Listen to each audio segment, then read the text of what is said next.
हुसैन अलैहिस्सलाम के करबला पहुंचने के बाद करबला में क्या क्या वाक़यात पेश आए।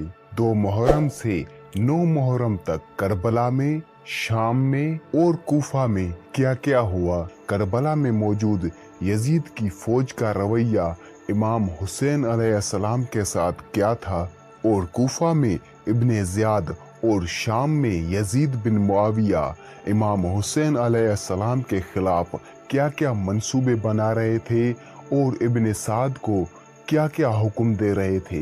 2 मुहर्रम से 9 मुहर्रम तक होने वाले मुकम्मल वाक़यात मैं आपको इस वीडियो में बताऊंगा। दूसरी मुहर्रम करबला में पहुंचने के बाद इमाम हुसैन अलैहिस्सलाम ने अहले कूफा के नाम खत लिखा। आपके नाम इब्ने ज़ियाद का खत आया। उसी तारीख को आपके हुक्म से परलबे फुरात खेमे नस्ब किए गए। हुर ने मज़ाहमत की और कहा कि फुरात से दूर खेमे नस्ब कीजिए। अब्बास इब्ने अली को गुस्सा आ गया। इमाम हुसैन अलैहिस्सलाम ने गुस्से को फर्द किया और फुरात से कुछ फासले पर खेमे नस्ब किए गए। नस्ब क़याम के बाद अभी आप उसमें दाखिल ना हुए थे कि चंद अशार आपकी ज़बान पर जारी हुए। जनाबे ज़ैनब ने जो ही अशार को सुना उस दर्जा रोई कि बेहोश हो गई। इमाम ने रुखसार पर पानी छिड़क कर बाहोश किया। फिर आप आले मोहम्मद दाखिला खेमा हुए। तीसरी मुहर्रम को उमर साद 65,000 और एक रिवायत के मुताबिक 66,000 सवार और प्यादे लेकर करबला पहुंचा और उसने इमाम हुसैन अलैहिस्सलाम से ये ख्यालात की ख्वाहिश की कि हजरत ने इरादा कूफा का सबब बयान फरमाया। उसने इब्ने ज़ियाद को गुफ्तगू की फसील लिख दी और ये भी लिखा कि इमाम हुसैन अलैहिस्सलाम फरमाते हैं कि अगर अहले कूफा मुझे नहीं चाहते तो मैं वापस जाने को तैयार हूँ। इब्ने ज़ियाद ने उमर बिन साद के जवाब में लिखा कि अब जब हमने हुसैन अलैहिस्सलाम को चुंगल में ले लिया है तो वो छुटकारा चाहते हैं। ये हरगिज नहीं होगा। उनसे कह दो कि ये अपनी तमाम आज़ाद व अकरबा समेत बैयत यजीद करें या कत्ल होने के लिए आमादा हो जाएं। मैं बैयत से पहले उनकी किसी बात पर गौर करने के लिए तैयार नहीं हूँ। उसी तीसरी तारीख की शाम को हबीब इब्ने मुज़ाहिर कबीला बनी असद में गए और उनमें से 90 जानबाज इमदाद हुसैनी के लिए तैयार किए। वो उन्हें ला रहे थे कि किसी ने इब्ने ज़ियाद को इतला कर दी। उसने 400 का लश्कर भेजकर उस कम्क को रुकवा दिया। चौथी मुहर्रम को इब्ने ज़ियाद ने मस्जिद जामा में एक खुतबा दिया जिसमें उसने इमाम हुसैन अलैहिस्सलाम के खिलाफ लोगों को भड़काया और कहा कि हुक्म यजीद से तुम्हारे लिए खजानों के मुंह खोल दिए गए हैं। तुम उसके दुश्मन हुसैन अलैहिस्सलाम से लड़ने के लिए आमादा हो जाओ। उसके कहने से बेशुमार लोग आमादा करबला हो गए और सबसे पहले शिमर ने रवानगी की दरख्वास्त की। चुनाचे शिमर को 4,000, इब्ने लकाब को 2,000, इब्ने नुमेर को 4,000, इब्ने रहीना को 3,000, इब्ने खरशा को 2,000 सवार देकर रवाना करबला कर दिया गया। पांचवी मुहर्रम को शबस इब्ने रबई को 4,000, अरवा इब्ने कैस को 4,000, सनान इब्ने अनस को 10,000, मोहम्मद इब्ने अशस को 1,000, अब्दुल्ला इब्ने हुसैन को 1,000 का लश्कर देकर रवाना कर दिया गया। छठी मुहर्रम को खूली इब्ने यजीद असबई को 10,000, काब इब्ने हुर को 3,000, हज्जाज इब्ने हुर को 1,000 का लश्कर देकर रवाना कर दिया गया। इनके अलावा छोटे बड़े और कई लश्कर अरसाल करने के बाद इब्ने ज़ियाद ने उमर बिन साद को लिखा कि अब तक तुझे 80,000 का कूफी लश्कर भेज चुका हूँ।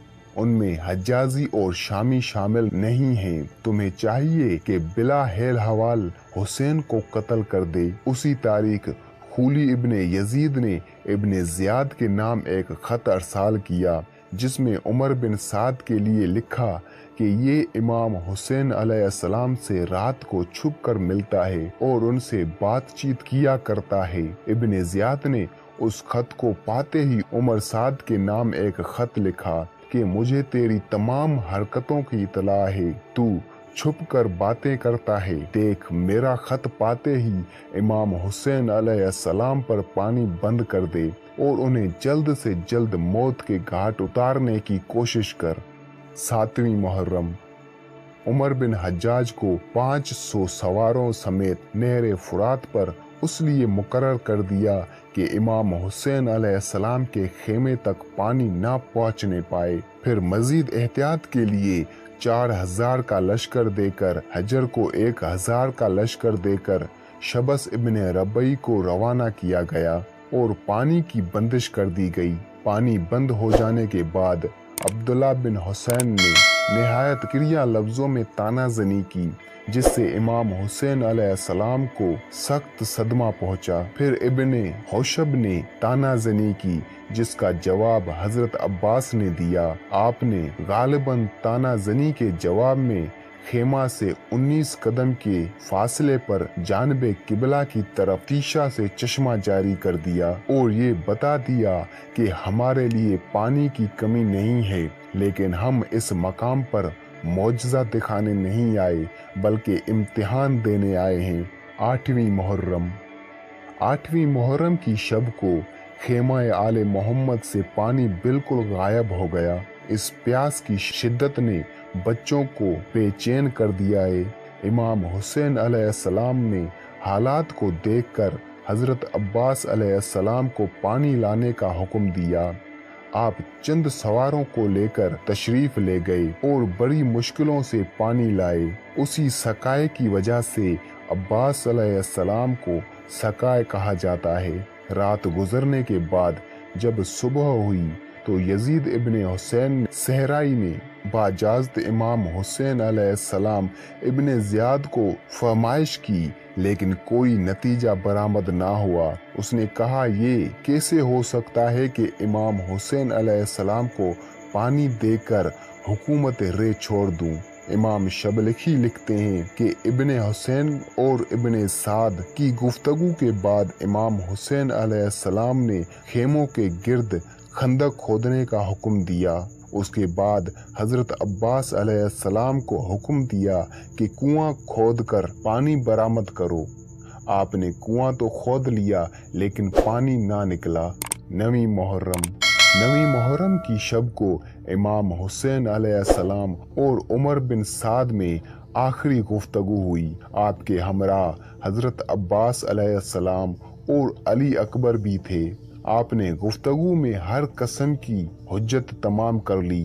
9ویں کی صبح کو آپ نے حضرت عباس علیہ السلام کو پھر کنواں کھودنے کا حکم دیا، لیکن پانی برآمد نہ ہوا۔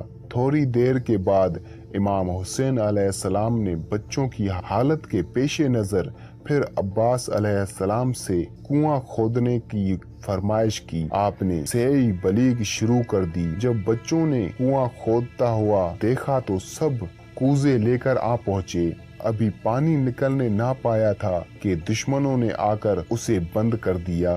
دشمنوں کو دیکھ کر بچے خیموں میں جا چھپے۔ پھر تھوڑی دیر کے بعد حضرت عباس علیہ السلام نے کنواں کھودا، وہ بھی بند کر دیا گیا، یہاں تک کہ 4 کنویں کھودے اور پانی حاصل نہ کر سکے۔ بروایت 5ویں مرتبہ پانی برآمد ہوا۔ سکینہ نے کوزہ بھرا اور دشمن کے خوف سے خیمے کی طرف بھاگی۔ تناب خیمہ میں پاؤں الجھے اور آپ گر پڑی۔ پانی بہہ گیا اور دشمن نے کنواں بند کر دیا۔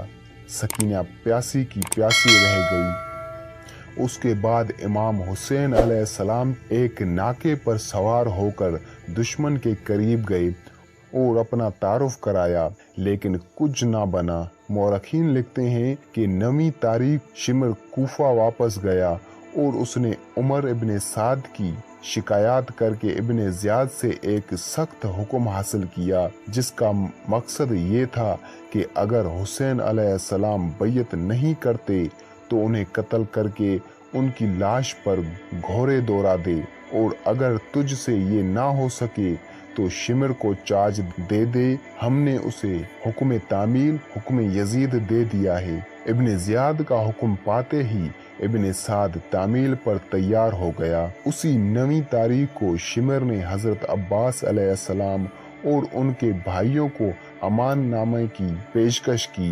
उन्होंने बड़ी दिलेरी से उसे ठुकराया।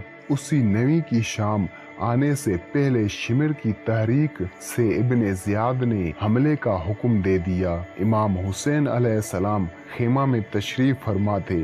आपको हजरत ज़ैनब फिर हजरत अब्बास अलैहिस्सलाम ने दुश्मन के आने की इतला दी। इमाम हुसैन अलैहिस्सलाम ने फरमाया कि मुझ पर अभी गनूद की तारी हो गई थी। मैंने अपने नाना जान हजरत मोहम्मद सल्लल्लाहु अलैहि वसल्लम को ख्वाब में देखा। उन्होंने फरमाया कि हुसैन तुम कल मेरे पास पहुंच जाओगे। जनाबे ज़ैनब रोने लगी और इमाम हुसैन अलैहिस्सलाम ने हजरत अब्बास से फरमाया कि भैया तुम जाकर उन दुश्मनों से एक शब की मोहलत ले लो। हजरत अब्बास अलैहिस्सलाम तशरीफ ले गए। जंग एक शब के लिए मुलतवी हो गई और 10 मुहर्रम को इमाम हुसैन अलैहिस्सलाम को शहीद कर दिया गया। ये थे कुछ मुख्तसर वाक़यात 2 मुहर्रम से 9 मुहर्रम तक।